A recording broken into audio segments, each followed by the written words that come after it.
Hello friends, कैसे हैं आप सब लोग। आशा करता हूँ कि आप लोग अच्छे होंगे, मस्त होंगे, स्वस्थ होंगे भाई। चलिए फ्रेंड्स, आज देखते हैं हम एनसीईआरटी कक्षा 6। ठीक है, जो एनसीईआरटी हम लोग शुरू किए हैं। तो आज कक्षा 6 मतलब सेकंड लास्ट चैप्टर है। इसके बाद एक चैप्टर और बचेगा मेरा एनसीईआरटी का, क्लास 6 का। ठीक है, ज्योग्राफी मैं करा रहा हूँ अभी। तो इसके बाद जो ही खत्म होगा ज्योग्राफी होगा क्लास 6 का, हम क्लास 7 का ज्योग्राफी स्टार्ट कर देंगे। ठीक है, सिर्फ मैं जो भी कंटेंट यहाँ लिख रहा हूँ आप देख सकते हैं एनसीईआरटी एससीईआरटी से मिला करके मैं सारा कंटेंट एनसीईआरटी और एनसीईआरटी से ही लिख रहा हूँ। ठीक है, आप लोग तो आप देखिए अच्छे से। और भाई आप लोग चैनल को लाइक और सब्सक्राइब कर देंगे। भाई आप लोग चैनल को लाइक सब्सक्राइब नहीं करते और मज़ा नहीं आता। ठीक है, अपना दोस्तों को शेयर कर देंगे और चैनल को लाइक और सब्सक्राइब करते रहेंगे। और मैं कोशिश करूँगा जल्द से जल्द आपका पूरा एनसीईआरटी ज्योग्राफी का और हिस्ट्री का, उसके बाद साइंस का, जितना भी एनसीईआरटी और एससीईआरटी का सारा मैं बना करके एक प्लेलिस्ट बना करके वीडियो में डाल दूँ। ठीक है, ताकि अच्छे से आपका कवर हो जाएगा। ठीक है, एक भी क्वेश्चन मैं जितना भी क्वेश्चन एक चैप्टर से है उतना ही क्वेश्चन मैं लिख रहा हूँ। मैं एक भी क्वेश्चन आपका एनसीईआरटी एससीईआरटी से बाहर नहीं लिख रहा हूँ, आप जाकर के मिला सकते हैं भाई। ठीक है, ये आपका किस कक्षा 6 का है, अध्याय 6 में आपका दिया हुआ है। इधर मैं एनसीईआरटी का क्वेश्चन लिखा हूँ, इधर मैं एससीईआरटी का लिखा हूँ। ठीक है, चलिए शुरू करते हैं। क्या क्या क्वेश्चन दे रखा है आज। तो आज का पहला क्वेश्चन क्या है, एनसीईआरटी आपका कक्षा 6, ओके, अध्याय 6 में आप देख सकते हैं ज्योग्राफी का, ओके, भूगोल का क्वेश्चन है। तो आपका पहला क्वेश्चन क्या है, वह स्थलीय भाग जो कि आसपास की भूमि से ऊंची उठी होती है वह क्या कहलाती है। यानी वह स्थल का वह भाग जो आसपास की भूमि से ऊपर उठी हुई होती है, तो उसको हम क्या कहते हैं, उसको क्या बोलते हैं, पहाड़ी बोलते हैं, क्या उसको आप डेल्टा कहेंगे, या उसको मैदान बोलेंगे, या उसको आप पठार बोलेंगे। तो क्या बोलेंगे उसको भाई, जो आसपास के क्षेत्र से ऊंची उठी हुई हो उसको हम बोलते हैं पहाड़ी। क्या बोलते हैं, पहाड़ी। आपका इसका एससीईआरटी का क्वेश्चन है, सॉरी एनसीईआरटी का है ये। तो वो स्थलीय भाग जो कि आसपास की भूमि से ऊंची उठी होती है उसको हम बोलते हैं पहाड़ी। क्या बोलते हैं, इसका ऑप्शन नंबर 1 हो जाएगा, बोलते हैं उसको पहाड़ी। ओके, चलिए क्वेश्चन नंबर 2 में क्या है। क्वेश्चन नंबर 2 में निम्न में कौन पर्वत का प्रकार है। आपको पर्वत का प्रकार बताना है कि निम्न में से कौन पर्वत का प्रकार है। ओके, तो पहला क्या है, वलित पर्वत, उसके बाद भ्रंशोत पर्वत, वो ये क्या है आपका ज्वालामुखी पर्वत, और ये ऑप्शन डी में है सभी। तो भाई निम्न में कौन पर्वत है, तो ये भी एक पर्वत है, ये भी पर्वत है, और ये भी आप क्या है, एक पर्वत है। तो इसका ऑप्शन हो जाएगा डी, यानी ऑप्शन नंबर सभी हो जाएगा। यानी वलित भी पर्वत हो जाएगा, भ्रंश भी पर्वत हो जाएगा, और आपका ज्वालामुखी पर्वत हो जाएगा। तो सभी आपका पर्वत की कैटेगरी में आ जाएगा। ओके, चलिए नेक्स्ट क्वेश्चन में क्या है, पृथ्वी पृथ्वी की भूप्रपट्टी पर पृथ्वी की भूप्रपट्टी पर दूसरा सबसे प्रचुर तत्व है। यानी पहला पहला नहीं पूछा है, किसने क्या पूछा है कि पृथ्वी की भूप्रपट्टी पर दूसरा सबसे प्रचुर तत्व कौन सा पाया जाता है। ठीक है, क्या वो ऑक्सीजन है, क्या वो सिलिकॉन है, क्या वो कार्बन है, क्या वो हाइड्रोजन है। तो सबको पता होगा भाई, दूसरा तत्व कौन सा होता है, दूसरा आपका सिलिकॉन होता है। क्या होता है, सिलिकॉन होता है। ओके, पहला पहला पूछे तो आपका ऑक्सीजन हो जाएगा, और दूसरा क्या हो जाएगा आपका, जो पृथ्वी की भूप्रपट्टी पर दूसरा सबसे प्रचुर तत्व है आपका सिलिकॉन। क्या हो जाएगा आपका, सिलिकॉन। ओके, चलिए नेक्स्ट क्वेश्चन। क्वेश्चन नंबर 4 में क्या है, पठारों में किसकी प्रचुरता होती है। यानी पठारों में किसकी प्रचुरता होती है। क्या वो सोना की प्रचुरता होती है, क्या हीरा की प्रचुरता होती है, क्या बर्फ की प्रचुरता होती है, या खनिज की प्रचुरता होती है। तो पठार से क्वेश्चन पूछा गया है कि पठारों में किस चीज की प्रचुरता होती है। ओके, तो हम देखते हैं किसका, ना सोना हीरा, इसका इसका किसका होता है, खनिज का प्रचुरता होती है। किसकी प्रचुरता होती है, खनिज की प्रचुरता होती है। पठारों में किसकी प्रचुरता होती है, तो खनिज की प्रचुरता होती है। यानी खनिज सबसे ज्यादा पाया जाता है पठारों के अंदर। ओके, चलिए नेक्स्ट क्वेश्चन। पर्वतों पर हमेशा जमी रहने वाली बर्फ की नदियां कहलाती है। जो पर्वतों पर हमेशा बर्फ की नदियां जमी रहती है उसे हम क्या कहते हैं। ओके, क्या हिमानी कहते हैं, क्या श्रृंखला कहते हैं, पठार बोलते हैं, या गंगा बोलते हैं। तो क्या बोलते हैं, पर्वतों पर हमेशा जमी रहने वाले बर्फ की नदियों को हम बोलते हैं हिमानी। क्या बोलते हैं भाई, हिमानी। ये पर्वतों पर हमेशा जमी रहने वाली बर्फ की नदियों को हम बोलते हैं हिमानी। ओके, उसके बाद क्वेश्चन नंबर 6 में क्या है, अफ्रीका में, ये क्वेश्चन आपका इंपोर्टेंट है। ठीक है, क्वेश्चन नंबर 6 आपका इंपोर्टेंट है सर, इसको आप वीवीए लगा सकते हैं, आपका एनसीईआरटी में दिया हुआ है सर। ठीक है, तो अफ्रीका में माउंट किलिमंजारो और जापान में क्या है, फ्यूजियामा फ्यूजियामा उदाहरण है। किसका उदाहरण है, यानी अफ्रीका में माउंट किलिमंजारो एंड जापान में फ्यूजियामा किसका उदाहरण है। क्या वो बलोक पर्वत का उदाहरण है? क्या वो युवा तह पर्वत का उदाहरण है? युवा तह पहाड़, उसके बाद बहुत पुराने तह पहाड़ का एग्जाम्पल है? क्या वो ज्वालामुखी पर्वत का एग्जाम्पल है? तो किसका एग्जाम्पल है भाई? अफ्रीका में माउंट किलिमंजारो और जापान में फ्यूजियामा उदाहरण है। तो वो ज्वालामुखी पर्वत का उदाहरण है। किसका उदाहरण है? ऑप्शन नंबर डी हो जाएगा आपका, ज्वालामुखी पर्वत। ये ज्वालामुखी पर्वत का आपका उदाहरण है। ये क्वेश्चन इंपॉर्टेंट है, वीवीआई, इसको आप वीवीआई लगा सकते हैं। ओके, ये क्वेश्चन आपका वीवीआई है कि अफ्रीका में माउंट किलिमंजारो और जापान में फ्यूजियामा उदाहरण है। किसका उदाहरण है? आपका ज्वालामुखी पर्वत का उदाहरण है। किसका उदाहरण है? ज्वालामुखी पर्वत। याद कर लेंगे इसको, ठीक है।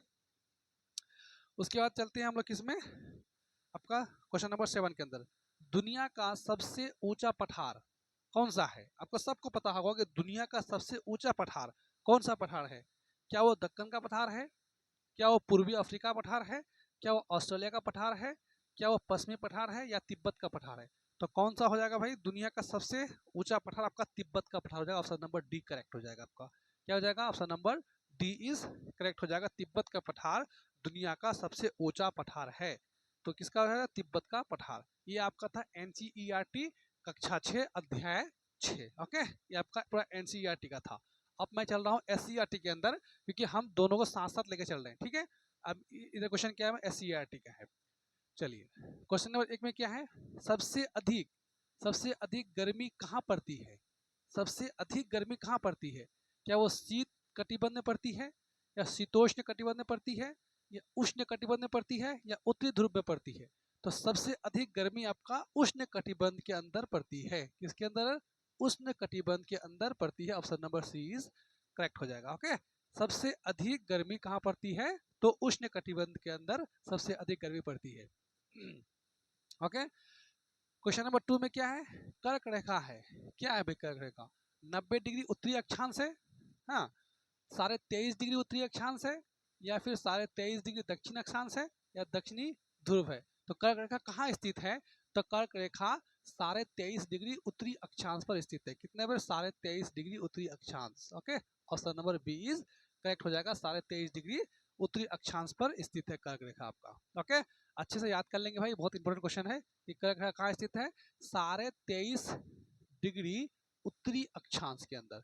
23.5 डिग्री उत्तरी अक्षांश के अंदर है। ओके, चलिए क्वेश्चन नंबर 3 क्या है? एक देशांतर से दूसरे देशांतर की बीच की दूरी तय करने में सूर्य को कितना समय लगता है? यानी एक देशांतर से दूसरे देशांतर के बीच की दूरी को सूर्य को तय करने में कितना टाइम लगता है? कितना टाइम लगता है उसको, ठीक है। तो कितना? 4 मिनट का समय लगता है? क्या उसको 5 मिनट का समय लगता है? क्या 40 मिनट का समय लगता है? या 4 सेकंड का समय लगता है? तो कितना मिनट का समय लगता है भाई? तो उसको 4 मिनट का समय लगता है। कितना मिनट का? 4 मिनट का। ओके, एक देशांतर से दूसरे देशांतर में तय की गई दूरी कितना टाइम लगता है? 4 मिनट। 4 मिनट याद रखेंगे, 4 मिनट। ये क्वेश्चन आपका इंपॉर्टेंट है भाई। ओके, ये क्वेश्चन वीवीआई एससीईआरटी का है, इंपॉर्टेंट क्वेश्चन है। क्वेश्चन नंबर 3, एक देशांतर से दूसरे देशांतर की दूरी तय करने में सूर्य को कितना समय लगता है? तो 4 मिनट का समय लगता है। ओके, चलिए अध्याय 6 में इतना ही था मेरा एससीईआरटी के अंदर। अब एससीईआरटी में अध्याय हम 7 करा जा रहे हैं, ठीक है। अध्याय 7 से मैंने सिर्फ 3 क्वेश्चन उठाया है। क्या क्वेश्चन है भाई? क्वेश्चन नंबर 1 में निम्न में कौन सा युग्म गलत है? इस तरह का मैं पहला वीडियो में बता चुका हूँ, ठीक है। रंग बताना है आपको कि मैदान का रंग क्या हरा होता है, ठीक है, आपको गलत पकड़ना है। पठार का रंग क्या होता है? सिलेटी होता है। या जल निकाय का रंग नीला होता है। पर्वत का रंग भूरा होता है। तो देखिए, मैदान का रंग हरा होता है, ये भी सही है। ओके, जल निकाय को नीला से दिखाते, ये भी सही है।